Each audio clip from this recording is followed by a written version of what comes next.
Hey, my name's Nickademus Hollon. I'm from San Diego, California. I'm 22 years old.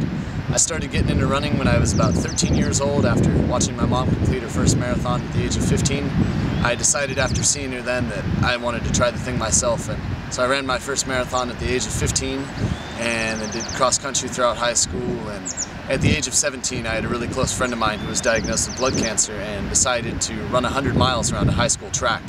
And after completing 400 laps, I came to the other side 100 miles later, just addicted and enthralled with the fact that I could push my body that far. And since then I've really gotten out and done some of these races like the Badwater 135, the Western States 100, and most recently I was out at the Hurt 100, so the Hawaiian Ultra Running Team 100, where I had the chance to race against some of Canada's best runners. And it's not really a thing for me to just get out and complete the race now. Now I'm at this level where I can really compete with the people at Western States, compete with the people at Badwater, and I want to get out there and I want to start winning these races. Sunny San Diego, California. It's an awesome place to live, an even better place to be a runner. It's a lot different from where I went to college out in Flagstaff, Arizona, where it was snowing pretty much from December until the end of April. And a lot of the times out there I was battling against 7 to 8 inches of snow, post-holing and sinking in that snow about, up to my knees or even sometimes up to my hips. And out here in San Diego, I've not got to battle against any of that. I could run here year round. Worst I get is some rain and some mud, which is, plenty of fun to play around in. The mountains here, aren't the same size as the ones out in Flagstaff, Arizona, or some of the big 14ers that a lot of those runners get to run out in Colorado.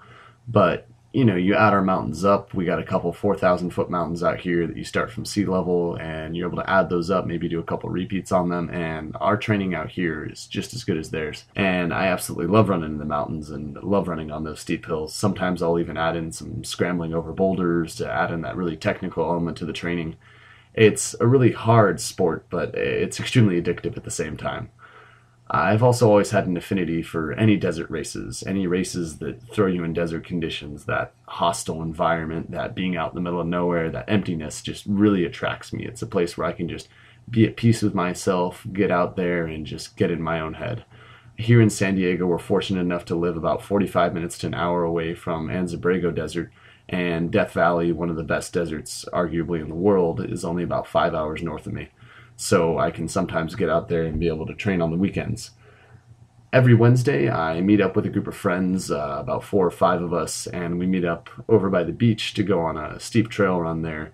And it's roughly about 0.22 miles down and 0.22 miles up, so in about half a mile you go down 300 feet and come up 300 feet. I'll usually sit there and I'll do around 20 or 30 repeats, and this is dependent on really my job schedule. I'm currently working 2 jobs at about 40 to 50 hours per week, and this has all really taken a big toll on me as far as my ability to train. I'm not able to get in the same volume of training as, say, some of these other professional athletes out there, and at the age of 22 I feel I've got a lot of potential for this sport, great potential that I could offer to a company. I feel that I would be an invaluable asset if I was able to go down to one job and really focus and narrow down my training and really get everything dialed down so that I can, not only be podium finishes now, but be first place, be setting these course records, and be a competitor not only in the USA but internationally.